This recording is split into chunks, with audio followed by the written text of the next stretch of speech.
പാലക്കാടിന്റെ സ്ഥിര പോലെയാണ് മയിൽ വാഹനം എന്ന പേരിലുള്ള ബസ്സുകൾ.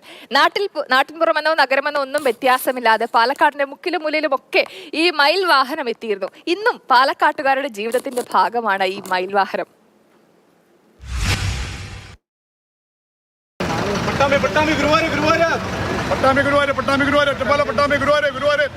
ഒരു കാലത്ത് പാലക്കാടിന്റെ നാഡീ ഞരമ്പായിരുന്ന ഒരു വാഹനമുണ്ട്. സ്റ്റീം എഞ്ചിനിൽ തുടങ്ങി ഇപ്പോഴും നിർത്താതെ ഓടുന്ന മയിൽ വാഹനം ബസ്.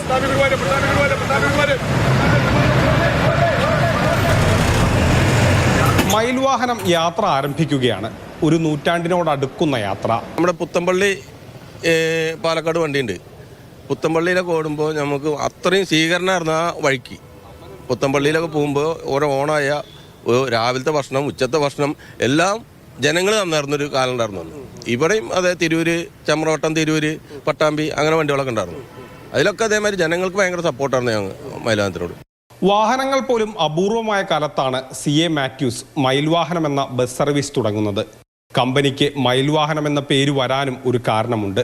ഷൊർണൂരിലെത്തിയ മാത്യൂസിന് എല്ലാ സഹായങ്ങളും ചെയ്തത് മന്നത്ത് ഗോവിന്ദൻ നായർ എന്നയാളാണ്. മന്നത്ത് ഗോവിന്ദൻ നായരാണ് ആ പേര് നിർദ്ദേശിച്ചത്. അന്ന് പാലക്കാട് തമിഴ്നാടിന്റെ ഭാഗമാണ്. കൂടുതൽ ആളുകളും മുരുക ഭക്തർ. മുരുകന്റെ വാഹനം എന്ന അർത്ഥത്തിൽ മയിൽവാഹനം എന്ന് സർവീസിന് പേരിട്ടു. മയിൽവാഹനം അങ്ങനെ പാലക്കാട്ടുകാരുടെയും വാഹനമായി. എൻ്റെ അച്ഛൻ്റെ അച്ഛൻ ചെറിയച്ഛന്മാർ രണ്ടാള്, ഇവരൊക്കെ മയിൽവാഹനത്തിൽ പണിയെടുത്തായിരുന്നു. എൻ്റെ അച്ഛൻ്റെ അച്ഛൻ അവരുടെ ഒരു കയ്യാളായിട്ട് അവിടെ നിന്നായിരുന്നു. പിന്നെ അച്ഛൻ അവിടുത്തെ മെക്കാനിക്കലായിട്ട് ഉണ്ടായിരുന്നു. ചെറിയച്ഛന്മാർ രണ്ടാൾ ഡ്രൈവറായിരുന്നു. കാലം മാറി, വാഹനങ്ങൾ മാറി. പഴയ ഇടറോഡുകൾ ഹൈവേക്ക് വഴിമാറി. സ്വത്ത് ഭാഗം വച്ചപ്പോൾ 120 ബസ്സുകളുള്ള കമ്പനി രണ്ടായി. അന്ന് പണിക്ക് വരെ എന്ന് പറഞ്ഞ സന്തോഷം. ഒരു കുടുംബം പോലെ വണ്ടിയിൽ പണിയെടുക്കുക, യാത്രക്കാരോടും എല്ലാവരോടും. മുതലാളിമാരേത് അന്ന് 13 ദിവസം പണിയെടുത്ത പെർമനന്റ് സ്റ്റാഫുകളൊക്കെ ഇവിടെ ഒരു മാസത്തിൽ 13 പണിയാണ്. അന്ന് ഫ്രോഡമുണ്ട്, PF അടിച്ചായിരുന്നു ഇവിടെ മയിൽവാഹനത്തിൽ. 13 ഡ്യൂട്ടി കഴിഞ്ഞും ഒരു മാസം ശമ്പളമായി. റോഡ് വീതി കുറഞ്ഞാലും വാഹനങ്ങൾ കുറവായിരുന്നു.